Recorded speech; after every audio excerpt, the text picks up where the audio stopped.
Novel کا تنقیدی جائزہ کیسے لیں؟ تنقیدی جائزہ لینے کے لیے ضروری ہے کہ پہلے آپ ناول کو سمجھیں۔ جب آپ کسی ناول کو سمجھیں گے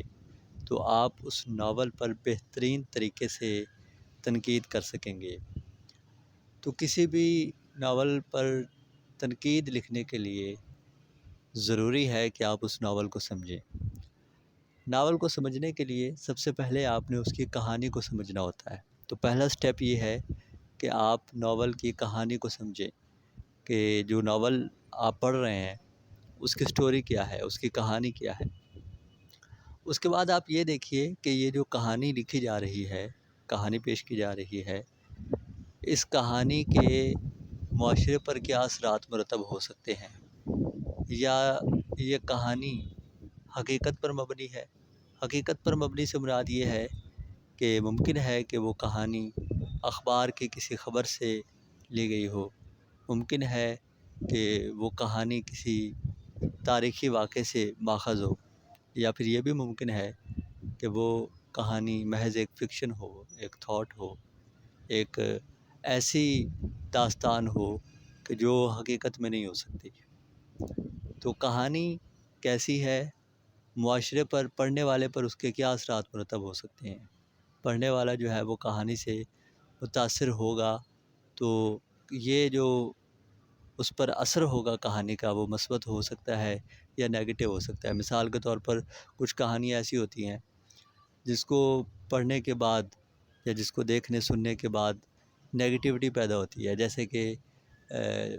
کوئی ہیرو ہے اور وہ کہانی کے آخر میں وہ مر جاتا ہے، جو سیڈ کر دیتی ہے، سیڈ اینڈنگ والی، جس کے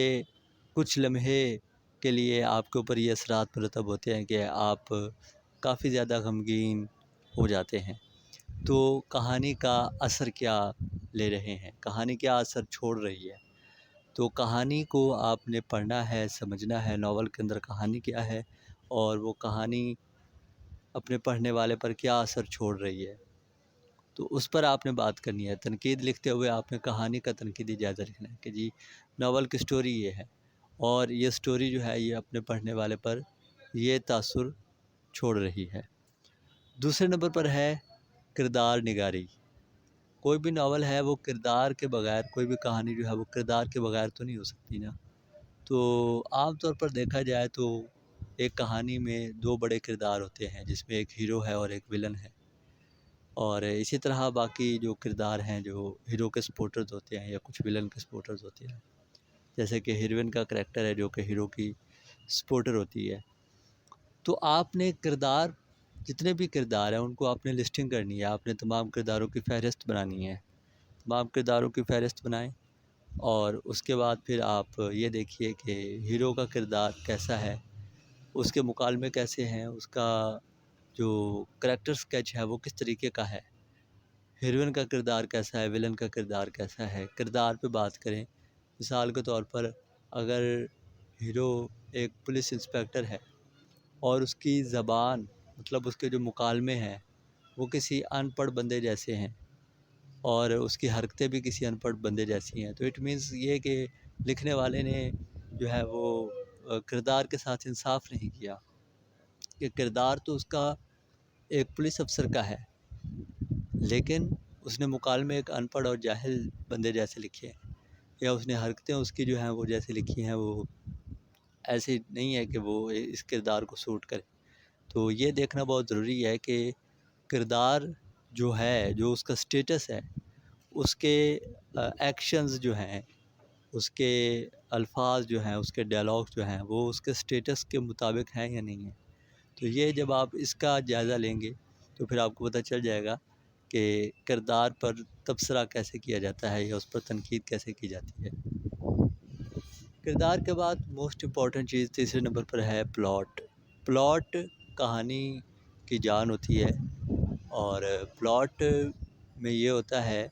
کہ جو کہانی پیش کی جا رہی ہے اس کے اندر جتنے بھی واقعات ہیں وہ کس ترتیب کے ساتھ پیش کیے گئے ہیں۔ مثال کے طور پر ایک کہانی ہے، اس کا ایک آغاز ہوتا ہے، ایک اس کا درمیان ہے اور ایک اس کا انجام ہے، یعنی کہ آغاز، درمیان، انجام۔ لیکن لکھنے والے نے کیا کیا، لکھنے والے نے کہانی درمیان سے شروع کی، یعنی جب ہم کہانی پڑھ رہے ہیں تو پھر وہ درمیان سے شروع کر رہے ہیں، اور جب کہانی اپنے اختتام پر پہنچنے لگتی ہے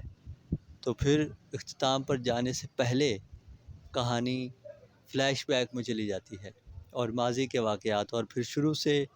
جو بھی مطلب ماضی میں کیا ہوا تھا تو پھر وہاں سے کہانی، پھر ابتدا والی کہانی جو ہے وہ پھر بعد میں لکھی جاتی ہے، اور پھر اس کے بعد اس کو انجام تک لے جایا جاتا ہے۔ تو یہ بھی ایک طریقہ ہے کہانی کو لکھنے کا۔ تو آپ نے یہ دیکھنا ہے کہ پلاٹ کیسا ہے۔ اگر تو ایک ہی کردار کی کہانی ہے تو سمپل پلاٹ ہوگا، اور اگر اس ایک ناول میں 3-4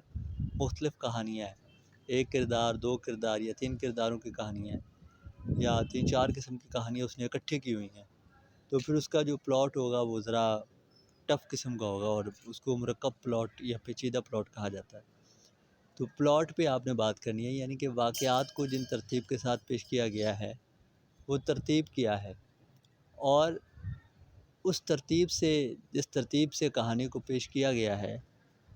اس ترتیب سے جب ہم پڑھتے ہیں تو ہمیں اس پر جو ہے وہ پلاٹ کے یا اس کہانی کے یا ناول کے کیا اثرات ہم پر پڑتے ہیں۔ اس کے بعد اسلوب کا مطلب یہ ہے کہ زبان و بیان، لکھنے کا جو طریقہ ہے جس کو ہم انگریزی میں اسٹائل کہتے ہیں، اس کو اسلوب کہا جاتا ہے، کہ مصنف کی زبان کیسی ہے، مصنف کا انداز بیان کیسا ہے۔ زبان یعنی کہ ڈکشن، مشکل الفاظ تو نہیں ہے، مشکل ترکیبیں تو نہیں ہیں، آسان الفاظ ہیں، سادہ الفاظ ہیں، اور اس کا انداز بیان کیسا ہے، بالکل سمپل سا اسٹریٹ فارورڈ سا انداز بیان ہے، یا اس نے تمثیل کے پیراہے میں بات کی ہے، یا اس نے علامتی انداز اپنایا ہے، یا اس نے جو ہے جس کو ہم کہتے ہیں کہ تشبیہات اور استعارات کا جو ہے وہ اپنایا، تو اس کا انداز بیان کیسا ہے، اس کی ورڈنگ کیسی ہے، اور اس کا جو بھی اس نے بیان کیا ہے وہ اس کا انداز کیسا ہے بیان کرنے کا۔ مثال کے طور پر انداز بیان کی ایک مثال دیکھیے، جیسے کہ ہم کہتے ہیں کہ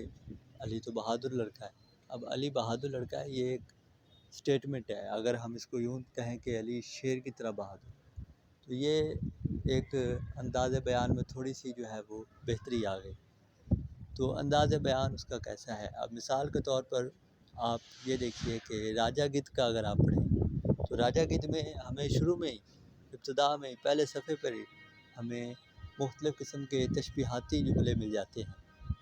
جس میں مصنفہ نے جگہ جگہ پہ تشبیہ کا استعمال کیا ہے۔